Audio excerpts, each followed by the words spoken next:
ਹਾਂਜੀ। ਤੇ ਗੱਲ ਹੋ ਰਹੀ ਸੀ ਬੁਨਿਆਦੀ ਤੌਰ 'ਤੇ ਗੁਲਾਮੀ ਦੀ, ਅਤੇ ਸਾਨੂੰ ਗੁਲਾਮੀ ਦੀ ਆਮ ਹੋਣ ਦਾ ਇਸ ਤੋਂ ਵੀ ਪਤਾ ਲੱਗਦਾ ਹੈ, ਜਿਹਨੂੰ ਅਰਫਾਨ ਹਬੀਬ ਨੇ ਵੀ ਕੋਟ ਕੀਤਾ ਹੈ ਕਿ ਚूँकि ਅਥੈਂਟਿਕ ਫਵਾਇਦੁਲ ਫਵਾਇਦ ਹੈ ਖਾਜਾ ਨਿਜ਼ਾਮੁਦੀਨ ਔਲੀਆ ਦੀ, ਅਤੇ ਖਾਜਾ ਨਿਜ਼ਾਮੁਦੀਨ ਔਲੀਆ ਵੀ ਨੇ ਵੀ ਜ਼ਿਕਰ ਕੀਤਾ ਹੈ ਕਿ ਉਹਨਾਂ ਦੀ ਇੱਕ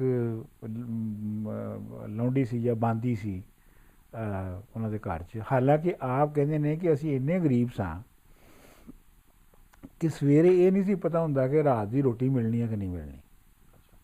ਇਸ ਦੇ ਬਾਵਜੂਦ ਇੱਕ ਲੌਂਡੀ ਖਰੀਦੀ ਸੀ, ਕਿਉਂਕਿ ਲੌਂਡੀ ਜਾਂ ਗੁਲਾਮ ਖਰੀਦਣਾ ਇੰਨਾ ਸਸਤਾ ਸੀ। ਤੇ ਕਹਿਣ ਲੱਗੇ ਨਿਜ਼ਾਮੁਦੀਨ ਔਲੀਆ ਕਹਿੰਦੇ ਨੇ ਕਿ ਜੀ ਉਹ ਇੱਕ ਵਾਰੀ ਨੱਸ ਗਈ ਘਰੋਂ ਅਤੇ ਮੇਰੀ ਮਾਂ ਮਸੱਲੇ 'ਤੇ ਬਹਿ ਗਈ, ਔਰ ਉਹਨੇ ਕਿਹਾ ਕਿ ਜਿੰਨਾ ਚਿਰ ਉਹਨੇ ਵਾਪਸ ਨਹੀਂ ਆਇਆ ਮਸੱਲੇ ਤੋਂ ਨਹੀਂ ਉੱਠਣਾ। ਅਤੇ ਲੱਕੀਲੀ ਉਹ ਵਾਪਸ ਆ ਗਈ ਅਤੇ ਮਾਂ ਮਸੱਲੇ ਤੋਂ ਉੱਠ ਗਈ। ਸੋ ਸਾਨੂੰ ਇਹ ਪਤਾ ਲੱਗਦਾ ਹੈ ਕਿ ਜਿਹੜੀ ਉਹ ਸੁਸਾਇਟੀ ਸੀ ਜਿਸ 'ਚ ਬਾਬਾ ਫਰੀਦ ਜਿਹੜੇ ਨੇ ਉਹ ਜ਼ਿੰਦਾ ਰਹਿ ਰਹੇ ਸਨ, ਉਹਦੇ ਆਲੇ ਦੁਆਲੇ ਗੁਲਾਮੀ ਦਾ ਜਿਹੜਾ ਕਲਚਰ ਸੀ ਉਹ ਇੱਕ ਆਮ ਕਲਚਰ ਸੀ। ਲੇਕਿਨ ਇਹ ਸਾਨੂੰ ਕਿਤੋਂ ਵੀ ਪਤਾ ਨਹੀਂ ਲੱਗਦਾ, ਕਿਸੇ ਵੀ ਗੱਲ ਤੋਂ ਪਤਾ ਨਹੀਂ ਲੱਗਦਾ ਕਿ ਬਾਬਾ ਫਰੀਦ ਨੇ ਕਦੀ ਵੀ ਕੋਈ ਗੁਲਾਮ ਰੱਖਿਆ ਹੋਵੇ। ਮਤਲਬ ਉਹਨਾਂ ਦੇ ਘਰ ਦੇ ਵਿੱਚ ਜਾਂ ਉਹਨਾਂ ਨੇ ਕਿਸੇ ਵੀ ਜਗ੍ਹਾ 'ਤੇ ਗੁਲਾਮੀ ਦਾ ਕੋਈ ਇਸ਼ਾਰਾ ਨਹੀਂ ਮਿਲਦਾ।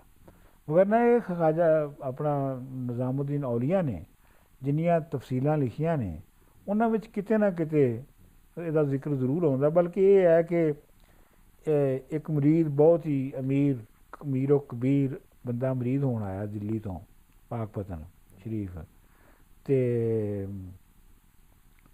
ਉਹਨੇ ਆ ਕੇ ਕਿਹਾ ਕਿ ਉਹਦੀ ਵੀ ਇੱਕ ਕੋਈ ਬਾਂਦੀ ਸੀਗੀ ਜਾਂ ਲੌਂਡੀ ਸੀਗੀ, ਅਤੇ ਉਹ ਲੌਂਡੀ ਨੇ ਉਹਨੂੰ ਇੱਕ ਰੁਮਾਲ ਕੱਢ ਕੇ ਫੁੱਲ ਕੱਢ ਕੇ ਰੁਮਾਲਾਂ ਦੇ ਉੱਤੇ, ਅਤੇ ਉਹਨਾਂ ਨੇ ਕਿਹਾ ਕਿ ਜੀ ਆ ਮੇਰੇ ਵੱਲੋਂ ਬਾਬਾ ਸਾਹਿਬ ਨੂੰ ਨਜ਼ਰ ਪੇਸ਼ ਕਰਨਾ। ਅਤੇ ਉਮੀਦ ਹੋਣ ਤੋਂ ਬਾਅਦ ਉਹਨੇ ਕਿਹਾ ਕਿ ਜੀ ਇਹ ਉਸ ਮੇਰੀ ਲੌਂਡੀ ਨੇ ਬਾਂਦੀ ਨੇ ਤੁਹਾਨੂੰ ਤੋਹਫਾ ਭੇਜਿਆ। ਅਤੇ ਬਾਬਾ ਫਰੀਦ ਨੇ ਕਿਹਾ ਕਿ ਬਈ ਅੱਲਾ ਉਹਨੂੰ ਆਜ਼ਾਦੀ ਦੇਵੇ।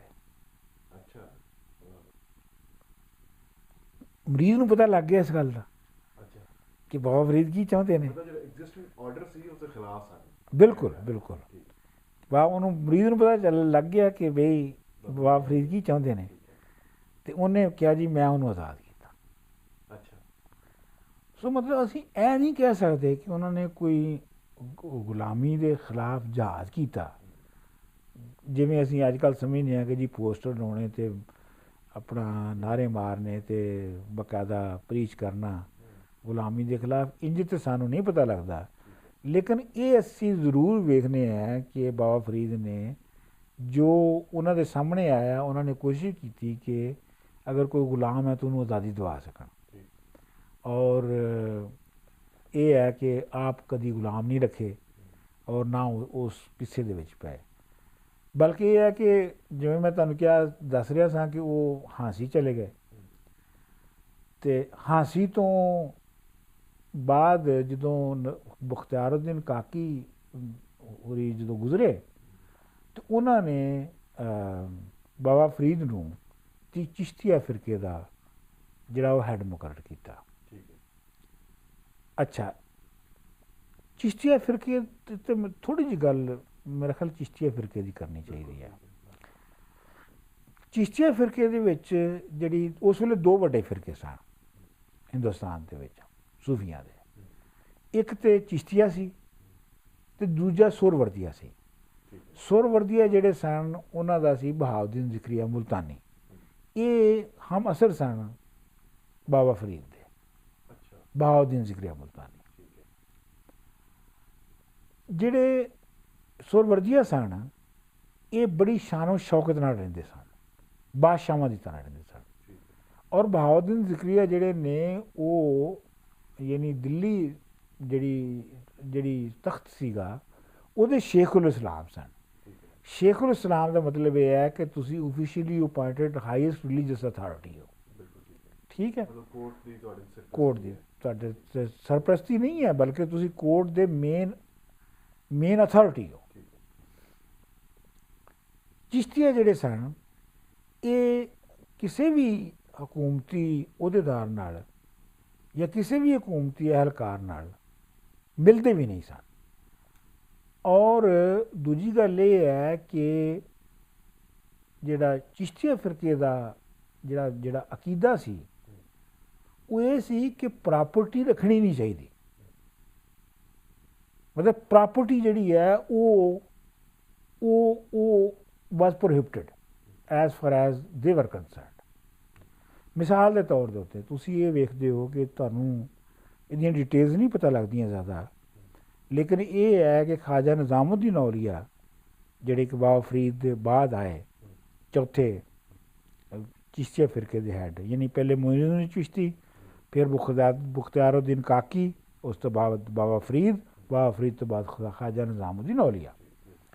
ਅਤੇ ਖਾਜਾ ਨਿਜ਼ਾਮੁਦੀਨ ਔਲੀਆ ਜਦੋਂ ਉਹਨਾਂ ਦੀ ਵੇਲਾ ਆ ਗਿਆ ਗੁਜ਼ਰਨ ਦਾ, ਮੌਤ ਦਾ ਵਕਤ ਆ ਗਿਆ ਕਰੀਬ, ਬਿਮਾਰ ਸਨ ਬਹੁਤ, ਅਤੇ ਉਹਨਾਂ ਨੇ ਆਪਣੇ ਮਤਬਖ ਖਾਨੇ ਦੇ ਯਾਨੀ ਜਿਹੜਾ ਉਹਨਾਂ ਦੇ ਇੰਚਾਰਜ ਸੀਗਾ ਖਾਣ ਪੀਣ ਦਾ, ਪੈਸਿਆਂ ਵੈਸਿਆਂ ਦਾ, ਉਹਨੂੰ ਸੱਦਿਆ ਅਤੇ ਉਹਨੂੰ ਕਹਿਣ ਲੱਗੇ ਕਿ ਵੀ ਕੀ ਕੁਛ ਹੈਗਾ ਹੈ ਸਾਡੇ ਜ਼ਖੀਰੇ ਦੇ ਵਿੱਚ, ਕੀ ਕੁਛ ਹੈਗਾ, ਕੀ ਕੁਛ ਜ਼ਖੀਰਾ ਕੀਤਾ ਹੈ। ਅਤੇ ਉਹਨੇ ਕਿਹਾ ਕਿ ਜੀ ਜ਼ਖੀਰੇ ਦੇ ਵਿੱਚ 40 ਦਿਨ ਦਾ ਅਨਾਜ ਹੈ ਦਰਵੇਸ਼ਾਂ ਦੇ ਖਾਣ ਲਈ, ਔਰ ਪਤਾ ਨਹੀਂ ਕੋਈ ਇਸ ਤਰ੍ਹਾਂ ਕੁਛ ਪੈਸੇ ਨੇ ਜਿਹੜੇ ਕਿ 40 ਦਿਨ ਲਈ ਕਾਫੀ ਹੋਣਗੇ। ਅਤੇ ਖਾਜਾ ਨਿਜ਼ਾਮੁਦੀਨ ਔਲੀਆ ਜਿਹੜੇ ਨੇ ਉਹ ਇੰਤਹਾਈ ਗੁੱਸੇ 'ਚ ਆ ਗਏ। ਉਹਨਾਂ ਕਿਹਾ ਕਿ ਤੂੰ ਇਹ ਦੱਸ ਕਿ ਤੈਨੂੰ ਕਿਹਨੇ ਕਿਹਾ ਸੀ ਜਮ੍ਹਾਂ ਕਰ? ਤੈਨੂੰ ਹਮੇਸ਼ਾ ਕਿਹਾ ਗਿਆ ਕਿ ਅੱਜ ਦਾ ਖਾਣਾ ਸਿਰਫ ਅੱਜ ਹੈ, ਕੱਲ੍ਹ ਨਹੀਂ ਆਉਣਾ, ਕੱਲ੍ਹ ਮਿਲੇਗੀ ਤਾਂ ਖਾਵਾਂਗੇ, ਨਹੀਂ ਮਿਲੇਗੀ ਤਾਂ ਨਹੀਂ ਖਾਵਾਂਗੇ। ਔਰ ਖਾਜਾ ਨਿਜ਼ਾਮੁਦੀਨ ਔਲੀਆ ਉਸ ਬਿਮਾਰੀ ਦੀ ਹਾਲਤ ਦੇ ਵਿੱਚ ਉੱਠੇ, ਸੜਕ 'ਤੇ ਗਏ, ਜਾ ਕੇ ਲੋਕਾਂ ਨੂੰ ਕਿਹਾ ਲੁੱਟ ਲਓ ਇਹਨੂੰ, ਇਹ ਫਜ਼ੂਲ ਜਮ੍ਹਾਸ਼ੁਦਾ ਜ਼ਖੀਰਾ ਹੈ, ਔਰ ਉਹ ਸਾਰਾ ਲੁਟਾ ਦਿੱਤਾ। ਕਹਿਣ ਦਾ ਮਤਲਬ ਇਹ ਹੈ ਕਿ ਜਿਹੜੇ ਚਿਸ਼ਤੀਆ ਸਨ ਉਹਨਾਂ ਦੀ ਆਈਡੀਆਲੋਜੀ ਜਿਹੜੀ ਹੈ ਉਹ ਬਾਦਸ਼ਾਹਾਂ ਦੇ ਨਾਲ ਬਿਲਕੁਲ ਲਾ ਤਅਲਕ ਰਹਿਣਾ, ਜਾਂ ਕਮ ਅਜ਼ ਕਮ ਉਹਨਾਂ ਦੇ ਨਾਲ ਕਿਸੇ ਕਿਸਮ ਦਾ ਕੋਈ ਤਅਲਕ ਨਾ ਰੱਖਣਾ, ਰੂਲਿੰਗ ਐਲੀਟ ਦੇ ਨਾਲ, ਔਰ ਪ੍ਰਾਪਰਟੀ ਦੇ ਨਾਲ ਉਹਨਾਂ ਦਾ ਇਹ ਜਿਹੜਾ ਸੀ ਵਿਹਾਰ ਜਿਹੜਾ ਸੀ ਇਹ ਸੀ। ਮਿਸਾਲ ਦੇ ਤੌਰ 'ਤੇ ਤੁਸੀਂ ਜਦੋਂ ਇਹ ਬਾਬਾ ਫਰੀਦ ਦਾ ਇਹ ਸ਼ੇਰ ਪੜ੍ਹਦੇ ਹੋ, ਇੱਕ ਨਾ ਆਟਾ ਅਗਲਾ, ਇੱਕ ਨਾ ਨਾਹੀਂ ਲੂਣ, ਅੱਗੇ ਪਏ ਸੁਜਾਨ ਸਣ, ਚੋਟਾਂ ਖਾਸੀ ਕੌਣ। ਇੱਕ ਤੇ ਉਹ ਨੇ ਜਿਨ੍ਹਾਂ ਕੋਲ ਇੰਨਾ ਆਟਾ ਕਿ ਉਹ ਖਾ ਹੀ ਨਹੀਂ ਸਕਦੇ, ਇੱਕ ਕੋਲ ਵਿਚਾਰੇ ਕੋਲ ਲੂਣ ਵੀ ਨਹੀਂ ਹੈਗਾ। ਹੁਣ ਇਹ ਪਤਾ ਨਹੀਂ ਹੈ ਕਿ ਅੱਗੇ ਜਾ ਕੇ, ਅੱਗੇ ਤੋਂ ਮੁਰਾਦ ਫਿਊਚਰ ਦੇ ਵਿੱਚ ਕਿਹਨੂੰ ਚੋਟ ਪੈਣੀ ਹੈ। ਦੇਖੋ ਨਾ ਜੀ, ਮਤਲਬ ਫਿਊਚਰ ਦੇ ਵਿੱਚ ਕਿਹਨੇ ਲੂਜ਼ ਕਰਨਾ ਹੈ, ਕਿਉਂਕਿ ਫਿਊਚਰ ਦੇ ਵਿੱਚ ਨਾ ਉਹ ਨਾ ਤੇ ਉਹ ਸਲਾਤੀਨ ਰਹੇ, ਨਾ ਉਹਨਾਂ ਦੀਆਂ ਔਲਾਦਾਂ ਰਹੀਆਂ। ਅੱਜ ਕਿੱਥੇ ਤੁਸੀਂ ਸੁਣਦੇ ਹੋ, ਠੀਕ, ਅਤੇ ਨਾ ਲੋਧੀ ਰਹੇ, ਅਤੇ ਨਾ ਫਲਾਣੇ ਰਹੇ, ਅਤੇ ਨਾ ਢਮਕਾਣੇ ਰਹੇ। ਅੱਗੇ ਦਾ ਮਤਲਬ ਤਾਂ ਇਹੋ ਹੀ ਹੈ, ਠੀਕ ਹੈ। ਸੋ ਐਨੀਵੇਜ਼ ਗੱਲ ਹੋ ਰਹੀ ਸੀ ਕਿ ਬਾਬਾ ਫਰੀਦ ਨੂੰ ਜਦੋਂ ਉਹਨਾਂ ਨੇ ਕਰ ਦਿੱਤਾ ਮੁਕਰਰ ਚਿਸ਼ਤੀਆ ਫਿਰਕੇ ਦਾ ਪੇਸ਼ਵਾ, ਅਤੇ ਬਾਬਾ ਫਰੀਦ ਚੂँकि ਚਿਸ਼ਤੀਆ ਫਿਰਕੇ ਦਾ, ਅਤੇ ਆਪ ਦਿੱਲੀ ਆ ਗਏ। ਹਾਂ, ਦਿੱਲੀ ਆ ਗਏ, ਔਰ ਦਿੱਲੀ ਆ ਕੇ ਅਤੇ ਦਿੱਲੀ ਦੇ ਵਿੱਚ ਜਿਹੜੀ ਫਾਲੋਸ਼ਿਪ ਸੀਗੀ ਚਿਸ਼ਤੀਆ ਫਿਰਕੇ ਦੀ, ਉਹਨਾਂ ਵਿੱਚ ਖਾਂਦੇ ਪੀਂਦੇ ਲੋਕ ਵੀ ਸਨ, ਤਾਜਰ ਲੋਕ ਵੀ ਸਨ, ਅਤੇ ਉਹ ਅਲੀਟ ਵੀ ਸੀਗੀ। ਔਰ ਇਹ ਵੀ ਕਿਹਾ ਜਾਂਦਾ ਹੈ ਕਿ ਉਹਦੇ ਉੱਤੇ, ਉਸ ਪੇਸ਼ਵਾਈ ਦੇ ਇਸ ਪੋਸਟ ਦੇ ਉੱਤੇ ਦਿੱਲੀ ਦੇ ਬੜੇ ਵੱਡੇ ਜਿਹੜੇ ਸਨ ਉਹ ਖਾਸ਼ਮੰਦ ਸਨ ਕਿ ਮੁਖਤਿਆਰਉਦੀਨ ਕਾਕੀ ਹੋਰੀ ਉਹਨਾਂ ਨੂੰ ਮੁਕਰਰ ਕਰਨ, ਲੇਕਿਨ ਮੁਖਤਿਆਰਉਦੀਨ ਕਾਕੀ ਹੋਰਾਂ ਨੇ ਬਾਬਾ ਫਰੀਦ ਨੂੰ ਮੁਕਰਰ ਕੀਤਾ। ਅਤੇ ਹੁਣ ਇੱਕ ਪੇਂਡੂ ਮੁੰਡਾ ਖੋਤੋਵਾਲ ਤੋਂ ਪੈਦਾ ਹੋਇਆ ਹੈ, ਅਤੇ ਹਾਂਸੀ ਵਗੈਰੇ ਛੋਟੇ ਸ਼ਹਿਰ 'ਚ ਰਿਹਾ ਹੈ ਸਾਰੀ ਉਮਰ, ਉਹਨੂੰ ਹੁਣ ਪੇਸ਼ਵਾ ਮੁਕਰਰ ਕਰ ਦਿੱਤਾ ਗਿਆ, ਔਰ ਉਹ ਦਿੱਲੀ 'ਚ ਆਇਆ। ਔਰ ਇਹ ਮੇਰਾ ਖਿਆਲ ਹੈ ਕਿ ਮੈਂ ਇਹਨੂੰ ਬਿਲੀਵ ਕਰਨਾ ਹੈ ਕਿ ਜਿਹੜੀ ਦਿੱਲੀ ਦੀ ਸੋਫਿਸਟੀਕੇਟਡ ਭਾਵੇਂ ਉਹ ਸੂਫੀ ਫਿਰਕੇ ਨੂੰ ਹੀ ਮੰਨ ਰਹੀ ਸੀ, ਬੜਾ ਟਫ ਹੈ। ਲੇਕਿਨ ਇਹ ਹੈ ਕਿ ਉਹਨਾਂ ਦਾ ਕਲਚਰ ਐਸਾ ਸੀ ਕਿ ਉਹਦੇ 'ਚ ਬੜਾ ਉਹਨਾਂ ਲਈ ਬੜਾ ਟਫ ਸੀ ਇੱਕ ਪੇਂਡੂ ਮੁੰਡੇ ਨੂੰ, ਇੱਕ ਪੇਂਡੂ ਬੰਦੇ ਨੂੰ ਐਕਸੈਪਟ ਕਰਨਾ ਐਕਸੈਪਟ ਕਰਨਾ ਬਤੌਰ ਪੇਸ਼ਵਾ ਦੇ। ਤੇ ਉਹ ਮੈਂ ਵੀ ਪੜ੍ਹਿਆ ਕਿਸ ਜਗ੍ਹਾ ਦੇ ਉੱਤੇ ਕਿ ਉਹ ਕਾਫੀ ਸਾਜ਼ਿਸ਼ਾਂ ਵੀ ਜਿਹੜੀਆਂ ਨੇ ਉੱਥੇ ਹੋਈਆਂ ਬਾਬਾ ਫਰੀਦ ਦੇ ਖਿਲਾਫ।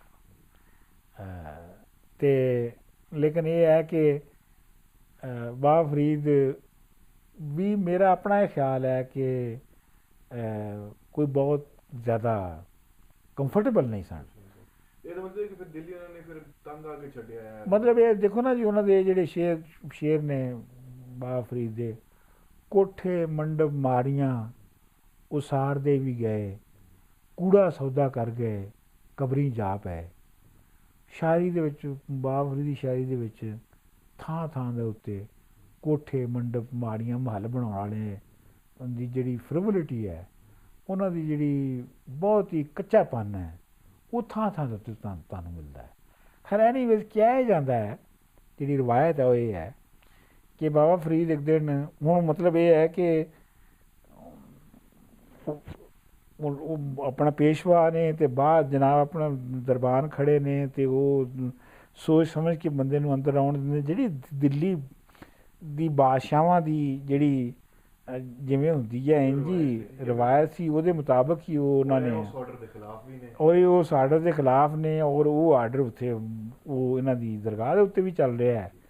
ਔਰ ਉਹ ਕਹਿੰਦੇ ਨੇ ਕਿ ਜੀ ਉਹ ਇੱਕ ਦਿਨ ਬਾਹਰ ਨਿਕਲੇ ਉੱਥੋਂ ਦਰਗਾਹ 'ਚੋਂ, ਸੜਕ 'ਤੇ ਆਏ ਅਤੇ ਇੱਕ ਬੰਦਾ ਨੱਸ ਕੇ ਆਇਆ, ਹਾਂਸੀ ਦਾ ਬੰਦਾ ਸੀ, ਅਤੇ ਉਹਨੇ ਕਿਹਾ ਕਿ ਜੀ ਹਜ਼ਰਤ ਤੁਸੀਂ ਹਾਂਸੀ ਹੁੰਦੇ ਸੋ ਅਤੇ ਤੁਹਾਡਾ ਰੋਜ਼ ਦੀਦਾਰ ਹੋ ਜਾਂਦਾ ਸੀ, ਅਤੇ ਹੁਣ ਤਾਂ ਦਰਬਾਨ ਅੱਗੇ ਨਹੀਂ ਲੰਘਣ ਦਿੰਦੇ।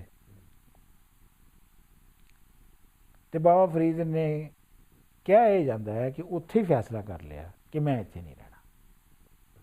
ਹਾਂ, ਜਿੱਥੇ ਮੇਰਾ ਤਾਲੁਕ ਲੋਕਾਂ ਨਾਲ ਨਹੀਂ ਹੈ, ਮੈਂ ਇੱਥੇ ਕਾਹਦੇ ਲਈ ਰਹਿਣਾ। ਔਰ ਉਹ ਉੱਥੋਂ, ਔਰ ਸਾਜ਼ਿਸ਼ਾਂ ਵੀ ਹੋ ਰਹੀਆਂ ਨੇ, ਉਹ ਉੱਥੋਂ ਉੱਠ ਕੇ ਤੇ ਪਾਕਪਤਨ ਆ ਗਏ, ਜਿਹਨੂੰ ਉਦੋਂ ਅਯੋਧਨ ਕਿਹਾ ਜਾਂਦਾ ਸੀ। ਇਹਦਾ ਨਾਂ ਅਯੋਧਨ ਸੀ, ਇਸ ਸ਼ਹਿਰ ਦਾ ਨਾਂ ਅਯੋਧਨ ਆ ਗਏ। ਹੁਣ ਅਯੋਧਨ ਜਿਹੜਾ ਹੈ ਉਹ ਛੋਟਾ ਸ਼ਹਿਰ ਸੀ, ਲੇਕਿਨ ਇਹ ਹੈ ਕਿ ਲੇਕਿਨ ਉਹ ਟ੍ਰੇਡਿੰਗ ਰੂਟ ਦੇ ਉੱਤੇ ਸੀ। ਇਹ ਤੁਸੀਂ ਇੱਕ ਬਹੁਤ ਗੌਰ ਕਰੋ ਕਿ ਇਹ ਜਿਹੜੇ ਸਾਰੇ ਵੱਡੇ ਵੱਡੇ ਸਾਡੇ ਪੰਜਾਬੀ ਦੇ ਮੇਜਰ ਪੋਇਟਸ ਨੇ, ਜਾਂ ਈਵਨ ਦੂਜੀਆਂ ਜ਼ਬਾਨਾਂ ਦੇ, ਤੁਸੀਂ ਦੇਖੋਗੇ ਕਿ ਇਹ ਜਾਂ ਤਾਂ ਵੱਡੇ ਸ਼ਹਿਰਾਂ 'ਚ ਰਹਿੰਦੇ ਸਨ, ਜਾਂ ਐਸੀਆਂ ਥਾਵਾਂ 'ਤੇ ਰਹਿੰਦੇ ਸਨ ਜਿਹੜੇ ਕਿ ਟ੍ਰੇਡਿੰਗ ਰੂਟ ਸਨ। ਵਜ੍ਹਾ ਉਹਦੀ ਇਹ ਸੀਗੀ ਕਿ ਉਹਦੇ ਉੱਤੇ ਲੋਕ ਲੰਘਦੇ ਨੇ ਔਰ ਤੁਹਾਡੇ ਐਕਸਚੇਂਜ ਆਫ ਆਈਡੀਆਜ਼ ਹੁੰਦੀ ਹੈ, ਔਰ ਤੁਹਾਡਾ ਜ਼ੇਨ ਐਕਸਪੈਂਡ ਹੁੰਦਾ ਹੈ, ਔਰ ਤੁਸੀਂ ਫਿਰ ਆਈਡੀਆਲੋਜੀ ਜਾਂ ਨਜ਼ਰੀਆ ਜਾਂ ਵਿਚਾਰ ਨੂੰ ਜਿਹੜਾ ਨਾ ਐਕਸਪੈਂਡ ਕਰ ਸਕਦੇ ਹੋ। ਬਾਬਾ ਫਰੀਦ ਪਾਕਪਤਨ ਆ ਗਏ।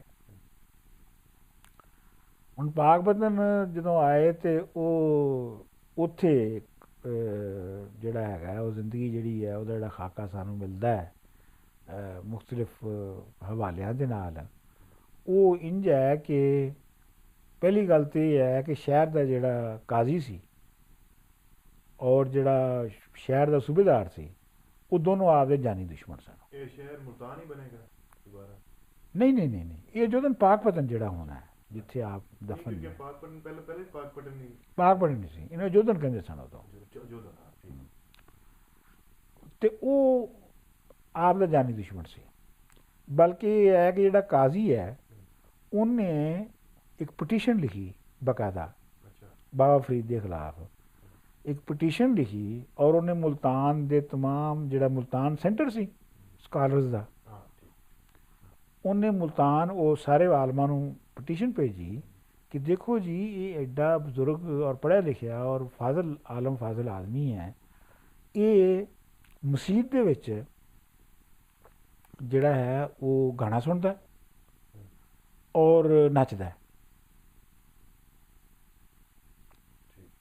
ਮਤਲਬ ਉਹ ਮਸੀਤ ਦੇ ਵਿੱਚ ਇੱਕ ਮੈਂ ਜ਼ਾਤੀ ਤੌਰ 'ਤੇ ਵੈਸੇ ਇਹ ਸਮਝਦਾ ਹੈ ਕਿ ਜਿਹੜਾ ਵਾਰਿਸ ਸ਼ਾਹ ਨੇ ਜਦੋਂ ਲਿਖ ਰਿਹਾ ਸੀ ਨਾ ਹੀਰ ਨੂੰ, ਅਤੇ ਉਹ ਰਾਂਝੇ ਨੂੰ ਮਸੀਤ ਲੈ ਗਿਆ ਅਤੇ ਮੁੱਲਾਂ ਦੇ ਨਾਲ ਉਹਨੇ ਉਹਦਾ ਟਕਰਾਅ ਕਰਵਾਇਆ, ਅਤੇ ਉਹਦੇ ਜ਼ਿਹਨ ਦੇ ਵਿੱਚ, ਕਿਉਂਕਿ ਫਰੀਦ ਦਾ ਉਹ ਬਹੁਤ ਬਹੁਤ ਫੈਨ ਸੀ, ਔਰ ਹੀਰ ਦੇ ਲਿਖਣ ਤੋਂ ਪਹਿਲੇ ਉਹ 6 ਮਹੀਨੇ ਉੱਥੇ ਚਿੱਲਾ ਵੀ ਕੱਟ ਕੇ ਆਇਆ ਸੀ ਪਾਕਪਤਨ। ਅਤੇ ਉਹਦੇ ਜ਼ਿਹਨ ਦੇ ਵਿੱਚ ਮੇਰਾ ਖਿਆਲ ਹੈ ਕਿ ਉਹਦੇ ਜ਼ਿਹਨ ਦੇ ਵਿੱਚ ਫਰੀਦ ਵੀ ਸੀ, ਕਿ ਫਰੀਦ ਨੂੰ ਕਿਵੇਂ ਮਤਲਬ ਇਹ ਹੈ ਕਿ ਮਸੀਤ ਦੇ ਜਿਹੜਾ ਅਲਟਰਨੇਟਿਵ ਯੂਜ਼ ਹੈ ਜਾਂ ਜਿਹੜਾ ਅਸਲੀ ਇਸਤੇਮਾਲ ਹੈ ਉਹ ਤੋਂ, ਖੈਰ ਉਹ ਆਲਮਾਂ ਨੇ ਉਹਦਾ ਪਟੀਸ਼ਨ ਜਿਹੜੀ ਉਹ 'ਤੇ ਗੌਰ ਨਹੀਂ ਕੀਤਾ, ਕਿਉਂਕਿ ਫਰੀਦ ਦੀ ਇੱਕ ਆਪਣੀ ਹਸੀਅਤ ਸੀ, ਉਹਦਾ ਇੱਕ ਆਪਣਾ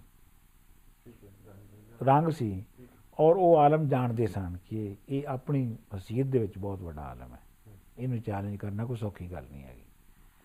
ਲੇਕਿਨ ਜਦੋਂ ਨਿਜ਼ਾਮੁਦੀਨ ਔਲੀਆ ਦੀ ਜਿਹੜੀ ਡਾਇਰੀ ਹੈ ਉਹ ਤੋਂ ਸਾਨੂੰ ਪਤਾ ਲੱਗਦਾ ਹੈ ਕਿ ਉਹਨਾਂ ਦੀ ਜ਼ਿੰਦਗੀ ਕਿੰਨੀ ਤੰਗ ਕੀਤੀ ਹੋਈ ਸੀ ਉਸ ਕਾਜ਼ੀ ਨੇ ਔਰ ਸ਼ਹਿਰ ਦੇ ਸੂਬੇਦਾਰ ਨੇ, ਕਿ ਬਾਬਾ ਫਰੀਦ ਦੇ ਆਪਣੇ ਪੁੱਤਰ ਜਿਹੜੇ ਨੇ ਉਹ ਆ ਕੇ ਤੇ ਸ਼ਿਕਾਇਤ ਕਰਦੇ ਸਨ ਕਿ ਸਾਡੀ ਜ਼ਿੰਦਗੀ, ਸਾਨੂੰ ਸ਼ਹਿਰ ਦੇ ਵਿੱਚ ਜ਼ਿੰਦਾ ਨਹੀਂ ਰਹਿਣ ਦਿੱਤਾ ਜਾ ਰਿਹਾ।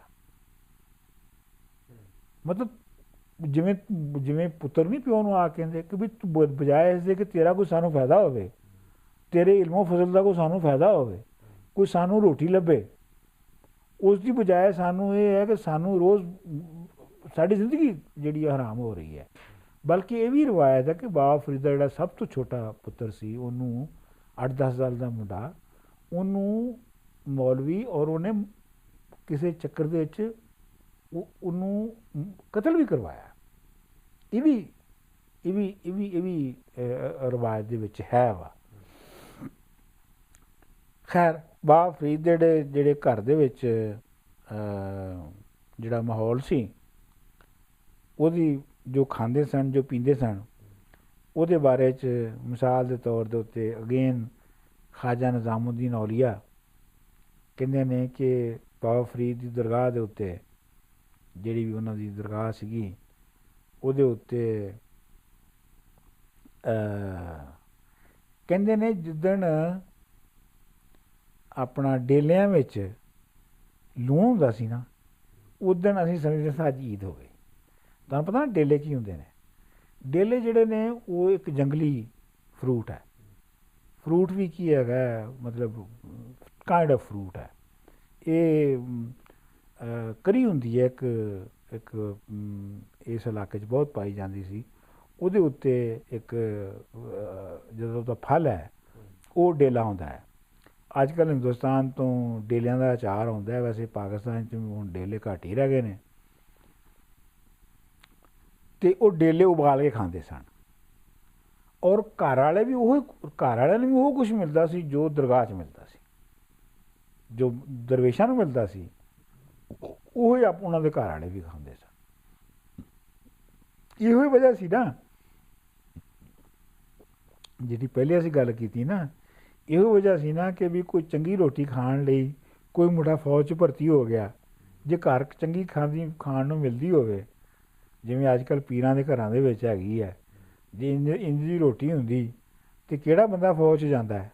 ਆਪਣੀ ਜਾਨ ਦਾਅ 'ਤੇ ਲਾਉਂਦਾ ਹੈ, ਜਾਂ ਵਾਹੀ ਕਰਨ ਚਲਾ ਜਾਂਦਾ ਹੈ, ਜਾਂ ਕਿਸੇ ਦੂਰ ਦਰਾਜ਼ ਸ਼ਹਿਰ 'ਚ ਜਾ ਕੇ ਤੇ ਕੋਈ ਵਪਾਰ ਕਰਨਾ ਸ਼ੁਰੂ ਕਰ ਦਿੰਦਾ ਹੈ।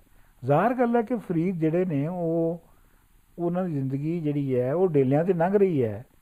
ਅਤੇ ਹੁਣ ਮਤਲਬ ਇਹ ਹੈ ਕਿ ਉੱਥੇ ਜ਼ਾਹਰ ਗੱਲ ਹੈ ਕਿ ਉਹ ਹਾਲਾਤ ਇੰਨੇ ਕੋਈ ਉਹਨਾਂ ਦੇ ਆਪਣੇ ਮੁੰਡਿਆਂ ਵਾਸਤੇ ਜਾਂ ਆਪਣੇ ਬੀਵੀਆਂ ਲਈ ਕੋਈ ਏਡੇ ਸੌਖੇ ਤਾਂ ਨਹੀਂ ਸਨ।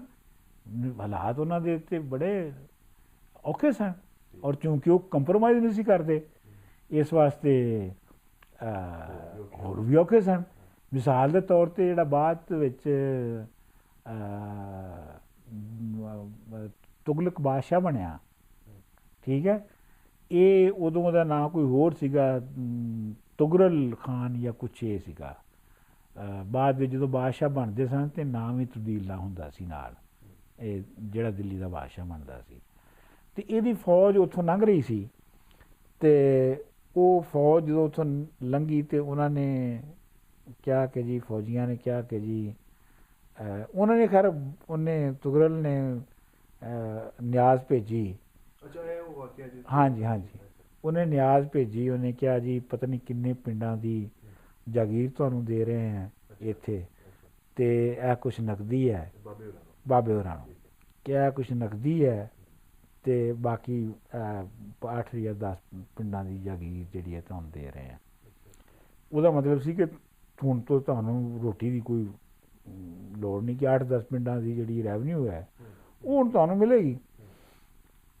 ਬਾਬਾ ਸਾਹਿਬ ਨੇ ਕਿਹਾ ਕਿ ਜੀ ਕੈਸ਼ ਦੇ ਦਿਓ ਤੁਸੀਂ, ਮੇਰੇ ਦਰਵੇਸ਼ਾਂ ਨੂੰ ਦਰਵੇਸ਼ ਇਸਤੇਮਾਲ ਕਰ ਲੈਣਗੇ, ਤੇ ਇਹ ਜਾਗੀਰ ਦੇ ਤੇ ਹੋਰ ਵੀ ਤਲਬਗਾਰ ਬਹੁਤ ਨੇ, ਉਹ ਤੁਸੀਂ ਉਹਨਾਂ ਨੂੰ ਦੇ ਦਿਓ। ਖੈਰ ਉਹਦੇ ਵਿੱਚ ਹੀ ਉਹਨਾਂ ਨੇ ਜਿਹੜੇ ਫੌਜੀ ਸਨ, ਉਹਨਾਂ 'ਚ ਅਫਸਰ ਵੀ ਹੋਣਗੇ, ਉਹਨਾਂ ਨੇ ਕਿਹਾ ਕਿ ਜੀ ਅਸੀਂ ਬਾਬਾ ਸਾਹਿਬ ਦੇ ਦਰਸ਼ਨ ਕਰਨੇ ਨੇ ਤੇ ਹਾਜ਼ਰੀ ਦੇਣੀ ਹੈ। ਉਹਨੇ ਕਿਹਾ ਜੀ ਨਹੀਂ, ਫੌਜ ਦਾ ਕੋਈ ਬੰਦਾ ਨਹੀਂ ਆ ਸਕਦਾ।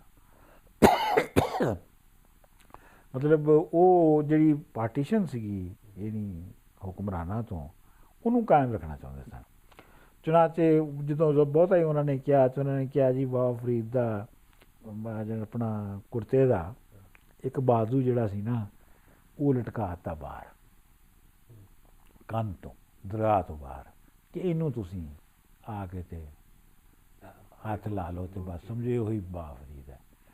ਉਹ ਫੀਤੀ ਹੋ ਗਿਆ ਸ਼ਾਮ ਤੱਕ। ਉਹ ਇੱਕ ਫਰਾਸ਼, ਯਾਨੀ ਜਿਹੜਾ ਸਫਾਈ ਕਰਦਾ ਹੈ, ਉਹ ਇੱਕ ਫਰਾਸ਼ ਜਿਹੜਾ ਸੀ, ਉਹ ਕਿਸੇ ਤਰੀਕੇ ਦੇ ਨਾਲ ਫੌਜ ਦਾ, ਉਹ ਕਿਸੇ ਤਰੀਕੇ ਦੇ ਨਾਲ ਆ ਗਿਆ ਅੰਦਰ। ਆ ਕੇ ਉਹਨੇ ਬਾਬਾ ਫਰੀਦ ਨੂੰ ਉਹਨੇ ਕਿਹਾ ਹਜ਼ਰਤ, ਅੱਲਾਹ ਤਾਲਾ ਨੇ ਅਗਰ ਤੁਹਾਨੂੰ ਇਹ ਦੇ ਹੀ ਦਿੱਤਾ ਹੈ ਜੋ ਤੁਹਾਨੂੰ ਮਿਲ ਗਿਆ ਹੈ, ਤੇ ਇੰਝ ਤੇ ਨਾ ਕਰੋ।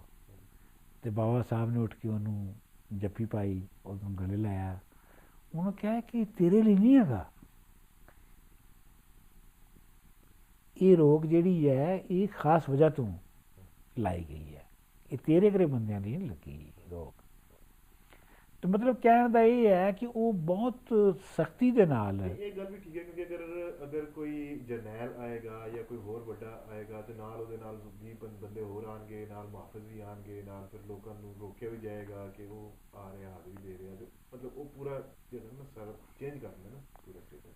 ਹਾਂਜੀ ਹਾਂਜੀ, ਉਸ ਤੋਂ ਸਟੇਟਸ ਚੇਂਜ ਹੋ ਜਾਂਦਾ ਨਾ, ਫਿਰ ਉਹ ਤੇ ਫਿਰ ਤੁਸੀਂ ਹਕੂਮਤ ਦਾ ਤੁਸੀਂ ਹਿੱਸਾ ਬਣ ਗਏ ਨਾ। ਤੇ ਉਹ ਜਿਹੜੇ ਬਾਬਾ ਫਰੀਦ ਜਿਹੜੇ ਨੇ ਉਹ ਬਣਨਾ ਨਹੀਂ ਸੀ ਚਾਹੁੰਦੇ, ਔਰ ਉਹ ਚਿਸ਼ਤੀਆ ਫਿਰਕੇ ਦੇ ਉਹਨਾਂ ਤੋਂ ਬਾਅਦ ਆਉਣ ਵਾਲੇ ਵੀ ਨਹੀਂ ਸੀ ਬਣਨਾ ਚਾਹੁੰਦੇ, ਕਿਉਂਕਿ ਤੁਹਾਨੂੰ ਪਤਾ ਹੋਏਗਾ ਕਿ ਜਦੋਂ ਖਵਾਜਾ ਨਿਜ਼ਾਮੁਦੀਨ ਔਲੀਆ ਨੂੰ ਬਾਦਸ਼ਾਹ ਨੇ ਪੈਗਾਮ ਭੇਜਿਆ ਕਿ ਜੀ ਮੈਂ ਹਾਜ਼ਰੀ ਦੇਣਾ ਚਾਹੁੰਦਾ, ਔਰ ਉਹਨਾਂ ਨੇ ਇਨਕਾਰ ਕਰ ਦਿੱਤਾ, ਤੇ ਉਹਦੇ ਉੱਤੇ ਬਹੁਤ ਜਿਹੜਾ ਹੈ ਉਹ ਸਟਰਗਲ ਹੋਈ, ਔਰ ਅਖੀਰ ਉਹ ਬਾਦਸ਼ਾਹ ਜਿਹੜਾ ਸੀ ਉਹਨੇ ਕਿਹਾ ਜੀ ਫਲਾਣੇ ਦਿਨ ਆਉਣਾ, ਤੁਸੀਂ ਮੈਨੂੰ ਰੋਕ ਕੇ ਦਿਖਾ ਦਿਓ। ਤੇ ਉਹ ਇੱਕ ਦਿਨ ਪਹਿਲੇ ਉਹਦੇ ਸਿਰ ਤੇ ਛੱਤ ਡਿੱਗ ਪਈ, ਕਿਸੇ ਜਗ੍ਹਾ ਤੋਂ ਲੰਘ ਰਿਹਾ ਸੀ ਤੋਂ ਮਰ ਗਿਆ। ਮੇਰਾ ਆਪਣਾ ਖਿਆਲ ਹੈ ਕਿ ਉਹ ਆਪਣਾ ਜਿਹੜੇ ਉਹਨਾਂ ਦੇ ਨਿਜ਼ਾਮੁਦੀਨ ਔਲੀਆ ਦੇ, ਤੁਹਾਨੂੰ ਪਤਾ ਨਾ ਕਿ ਜਿਹੜੇ ਅਮੀਰ ਖੁਸਰੋ ਸਨ ਉਹ ਖਾਸਲ ਖਾਸ ਨਿਜ਼ਾਮੁਦੀਨ ਔਲੀਆ ਦੇ ਬਹੁਤ ਸਾਰੇ ਬਾਦਸ਼ਾਹ ਦੇ ਰਹੇ। ਨਹੀਂ, ਨਿਜ਼ਾਮੁਦੀਨ ਔਲੀਆ ਤੇ ਖਾਸਲ ਖਾਸ ਮੁਸਾਹਿਬ ਸਨ ਨਾ, ਉਹਨਾਂ ਦੇ ਖਾਸਲ ਖਾਸ ਯਾਰ ਔਰ ਮੁਰੀਦ ਸਨ। ਤੇ ਮੇਰਾ ਖਿਆਲ ਹੈ ਕਿ ਇਸ ਤਰ੍ਹਾਂ ਦੇ ਬੰਦਿਆਂ ਨੇ ਮੈਨੇਜ ਕੀਤਾ ਹੋਣਾ ਹੈ ਕਿ ਇਸ ਬਾਦਸ਼ਾਹ ਦੀ ਸਫਾਈ ਕਰਤੀ ਜਾਵੇ। ਇਹ ਕੁਝ ਜ਼ਿਆਦਾ ਹੀ ਬਦਤਮੀਜ਼ ਹੁੰਦਾ ਜਾ ਰਿਹਾ। ਖੈਰ ਐਨੀਵੇਜ਼, ਤੇ ਸੋ ਬਾਬਾ ਫਰੀਦ ਨੇ ਪਾਕਪਤਨ ਦੇ ਵਿੱਚ ਬੜਾ ਔਖਾ ਵੇਲਾ ਵੇਖਿਆ, ਔਰ ਸਾਨੂੰ ਇਹ ਵੀ ਪਤਾ ਲੱਗਦਾ ਹੈ ਕਿ ਬਾਬਾ ਫਰੀਦ ਜਦੋਂ ਮਰੇ, ਜਦੋਂ ਮਰਨ ਦੇ ਕਰੀਬ ਆਏ, ਤੇ ਉਹ ਵੀ ਇੱਕ ਅਜੀਬ ਮੰਜ਼ਰ ਸੀ। ਉਹ ਮਤਲਬ ਇਹ ਹੈ ਕਿ ਬਾਬਾ ਜੀ ਜਿਹੜੇ ਨੇ ਉਹ ਆਪਣੇ ਆਖਰੀ ਵੇਲਾ ਗੁਜ਼ਾਰ ਰਹੇ ਨੇ, ਔਰ ਉਹਨਾਂ ਦੇ ਜਿਹੜੇ ਪੁੱਤਰ ਨੇ ਉਹਨਾਂ ਨੇ ਬਾਹਰ ਪਹਿਰਾ ਲਾਇਆ ਹੈ। ਉਹ ਪਹਿਰਾ ਲਾਇਆ ਹੈ ਕਿ ਜੀ ਅੰਦਰ ਕੋਈ ਨਾ ਜਾਵੇ, ਕਿਉਂਕਿ ਉਹਨਾਂ ਦੇ ਪੁੱਤਰ ਇਹ ਚਾਹੁੰਦੇ ਸਨ ਕਿ ਇਹ ਅਗਲਾ ਜਿਹੜਾ ਪੇਸ਼ਵਾ ਸਾਨੂੰ ਸਾਡੇ 'ਚੋਂ ਕਿਸੇ ਨੂੰ ਮੁਕਰਰ ਕਰਨ, ਖਾਨਦਾਨੀ ਮੁਕਰਰ ਕਰ। ਹੁਣ ਤੁਹਾਨੂੰ ਪਹਿਲੇ ਮੈਂ ਦੱਸ ਚੁੱਕਿਆ ਹਾਂ ਕਿ ਚਿਸ਼ਤੀਆ ਦੇ ਵਿੱਚ ਇਹ ਸੀ ਕਿ ਅਹਿਲ ਬੰਦਾ ਹੋਣਾ ਚਾਹੀਦਾ, ਖਾਨਦਾਨ ਦਾ ਬੰਦਾ ਹੋਣਾ ਜ਼ਰੂਰੀ ਨਹੀਂ ਹੈ। ਠੀਕ। ਅੱਛਾ, ਉਹ ਹੁਣ ਅੰਦਰ ਪਏ ਨੇ। ਉਹ ਦਿੱਲੀ ਤੋਂ, ਮੈਨੂੰ ਨਾਂ ਭੁੱਲ ਰਿਹਾ ਹੈ, ਉਹਨਾਂ ਦਾ ਕੋਈ ਬਹੁਤ ਵੱਡਾ ਮੁਰੀਦ ਜਿਹੜਾ ਸੀ ਉਹ ਆਇਆ ਅਤੇ ਉਹ ਅੰਦਰ ਆ ਕੇ ਅਤੇ ਉਹਨੇ ਕਿਸੇ ਤਰੀਕੇ ਦੇ ਨਾਲ ਉਹ ਅੰਦਰ ਜਾਣ 'ਚ ਕਾਮਯਾਬ ਹੋ ਗਿਆ, ਬਾਬਾ ਸਾਹਿਬ ਨੂੰ ਮਿਲਣ 'ਚ ਕਾਮਯਾਬ ਹੋ ਗਿਆ। ਅਤੇ ਬਾਬਾ ਸਾਹਿਬ ਨੇ ਉਹਨਾਂ ਨੂੰ ਜਿਹੜੀਆਂ ਪੇਸ਼ਵਾ ਹੋਣ ਦੀਆਂ ਜਿਹੜੀਆਂ ਸਨ ਚੀਜ਼ਾਂ ਕਿਹਨੂੰ ਮਿਲਣੀਆਂ ਨੇ ਉਹ ਉਹਨੂੰ ਦੇ ਦਿੱਤੀਆਂ, ਔਰ ਉਹਨੂੰ ਕਿਹਾ ਖਾਜਾ ਨਿਜ਼ਾਮੁਦੀਨ ਔਲੀਆ ਨੂੰ ਦਿੱਤੀਆਂ। ਔਰ ਬਾਬਾ ਫਰੀਦ ਦੇ ਜਿਹੜੇ ਨਾ ਉਹਨਾਂ ਦੀ ਜਿਹੜੀ ਜ਼ਿੰਦਗੀ ਦੀ ਜਿਹੜੀਆਂ ਔਕਤਾਂ ਨੇ ਉਹ ਤੁਹਾਨੂੰ, ਔਰ ਉਹਨਾਂ ਦੀ ਕਿੰਨਾ ਮੁਸ਼ਕਿਲਾਂ 'ਚੋਂ ਗੁਜ਼ਰ ਰਹੇ ਸਨ, ਉਹ ਤੁਹਾਨੂੰ ਹੋਰ ਵੀ ਕਈ ਵਾਕਿਆਤ ਤੋਂ ਮਿਲਦੀਆਂ ਨੇ। ਮਿਸਾਲ ਦੇ ਤੌਰ ਦੇ ਉੱਤੇ ਬਾਬਾ ਫਰੀਦ ਦੀ ਜਿਹੜੀ ਮਾਂ ਸੀ ਉਹ ਦਿੱਲੀ, ਉਹਨਾਂ ਦੇ ਭਰਾ ਜਿਹੜਾ ਛੋਟਾ ਸੀ ਅਤੇ ਮਰੀਦ ਵੀ ਸੀ ਆਪ ਦਾ, ਨਜੀਬ ਮੁਤਵੱਕਲ, ਉਹਦੇ ਨਾਲ ਪ੍ਰੋਬਲੀ ਰਹਿੰਦੀ ਸੀ ਉਹ। ਅਤੇ ਉਹਨਾਂ ਨੂੰ ਲੈ ਕੇ ਮਿਲਾਉਣ ਲਿਆਏ ਉਹ ਬਾਬਾ ਫਰੀਦ ਨੂੰ ਦਿੱਲੀ ਤੋਂ ਅਜੋਧਨ, ਯਾਨੀ ਪਾਕਪਤਨ। ਹੁਣ ਤੁਸੀਂ ਅੱਜ ਵੀ ਦੇਖੋ ਕਿ ਦਿੱਲੀ ਤੋਂ ਅਜੋਧਨ ਜਿਹੜਾ ਹੈ ਉਹ ਕੋਈ 200-100 ਮੀਲ ਹੈਗਾ, ਮਤਲਬ ਕੋਈ 300-400 ਕਿਲੋਮੀਟਰ ਦੇ ਹਿਸਾਬ ਨਾਲ ਅੱਜ ਦੀ ਨਸਲ ਨੂੰ ਸਮਝਾਉਣ ਲਈ। ਉਹ ਹੁਣ ਪੈਦਲ ਸਫ਼ਰ ਕਰਨਾ ਹੁੰਦਾ ਸੀ। ਹੁਣ ਇੰਨਾ ਆਪ ਕੋਲ ਇੰਨੀ ਵੀ ਵਸਾਇਲ ਨਹੀਂ ਸਨ ਕਿ ਭੈਣ ਨੂੰ, ਆਪਣੀ ਮਾਂ ਨੂੰ ਅਤੇ ਭਰਾ ਨੂੰ ਘੋੜਾ ਹੀ ਦੇ ਸਕਦੇ। ਠੀਕ। ਹੁਣ ਉਹ ਪੈਦਲ ਲਿਆ ਰਹੇ ਉਹਨਾਂ ਨੂੰ, ਮਾਈ ਨੂੰ, ਬੁੱਢੀ ਮਾਈ ਨੂੰ ਚਲਾ ਕੇ ਰਾਹ 'ਚ ਆ ਕੇ ਜੰਗਲ ਦੇ ਵਿੱਚ, ਅਤੇ ਉਹਨਾਂ ਨੂੰ ਕਿਹਾ ਕਿ ਤੁਸੀਂ ਬੈਠੋ ਤਾਂ ਮੈਂ ਪਾਣੀ ਲੈ ਕੇ ਆਉਣਾ ਹੈ। ਉਹ ਪਾਣੀ ਲੈਣ ਗਏ ਅਤੇ ਵਾਪਸ ਆਏ ਅਤੇ ਉਹ ਅੰਮਾ ਜੀ ਗਾਇਬ ਹੋ ਗਈਆਂ। ਉਹ ਗਾਲਬਨ ਕੋਈ ਜਾਨਵਰ ਖਾ ਗਿਆ ਜਾਂ ਕੋਈ ਚੁੱਕ ਕੇ ਲੈ ਗਿਆ ਜਾਨਵਰ ਉਹਨਾਂ ਨੂੰ। ਅਤੇ ਕਹਿਣ ਦਾ ਮਤਲਬ ਇਹ ਹੈ ਕਿ ਬਾਬਾ ਫਰੀਦ ਦੀ ਜ਼ਿੰਦਗੀ ਦੀ ਜਿਹੜੀ ਹੈ ਨਾ, ਜਿਵੇਂ ਗੁਜ਼ਰੀ, ਉਹਦਾ ਜਿਹੜਾ ਨਕਸ਼ਾ ਹੈ ਉਹ ਇਹਨਾਂ ਵਾਕਿਆਤ ਤੋਂ ਤੁਹਾਨੂੰ ਸਾਹਮਣੇ ਆਉਂਦਾ ਹੈ ਕਿ ਕਿਸ ਤਰ੍ਹਾਂ ਦੀ ਉਹਨਾਂ ਨੇ ਜ਼ਿੰਦਗੀ ਗੁਜ਼ਾਰੀ। ਖੈਰ, ਉਹ ਜਦੋਂ ਇੱਕ ਤਾਂ ਉਹ ਜਦੋਂ ਉਹਨਾਂ ਮਰੇ ਅਤੇ ਉਹਨਾਂ ਦੇ ਦਫਨ ਕਰਨ ਦੇ ਉੱਤੇ ਵੀ ਜਿਹੜੀ ਹੈ ਉਹ ਸਿਆਸਤ ਸੀਗੀ ਕਿ ਕਿੱਥੇ ਦਫਨ ਕੀਤਾ ਜਾਵੇ। ਇਹ ਜਿਹੜੇ ਮੁੰਡੇ ਸਨ, ਉਹਨਾਂ ਦੇ ਆਪਣੇ ਪੁੱਤਰ ਜਿਹੜੇ ਉੱਥੇ ਰਹਿੰਦੇ ਸਨ, ਉਹ ਤਾਂ ਇਹਨੇ ਤੰਗ ਸਨ ਆਪ ਦੀ ਐਂਟੀ ਇਸਟੈਬਲਿਸ਼ਮੈਂਟ ਤੋਂ, ਔਰ ਜੋ ਸਖਤੀਆਂ ਉਹਨਾਂ ਨੂੰ ਸਹਿਣੀਆਂ ਪਈਆਂ ਉਹਨਾਂ ਦੀ ਵਜ੍ਹਾ ਤੋਂ, ਉਹ ਤਾਂ ਕਹਿੰਦੇ ਸਨ ਜੀ ਸ਼ਹਿਰ ਦੀ ਕੰਧ ਤੋਂ ਬਾਹਰ ਦਫਨ ਕਰ ਦਿਓ। ਅਤੇ ਉਹ ਜਿਹੜਾ ਸੀ ਨਾ ਸ਼ਹਾਬੁਦੀਨ, ਜਿਹੜਾ ਫੌਜੀ ਸੀ, ਉਹ ਹੈ, ਉਹਨੇ ਉਹਨਾਂ ਨੂੰ ਸਮਝਾਇਆ ਨਾ ਪਾਗਲ। ਉਹਨਾਂ ਨੇ ਕਿਹਾ ਜੀ ਇਹਦੇ ਉੱਤੇ ਜਿਹੜੇ ਚੜਾਵੇ ਚੜ੍ਹਨੇ ਨੇ ਉਹ ਜੇ ਤੁਸੀਂ ਬਾਹਰ ਦਫਨ ਕਰਦਾ ਤਾਂ ਚੜਾਵੇ ਸਾਨੂੰ ਕਿਵੇਂ ਮਿਲਣਗੇ।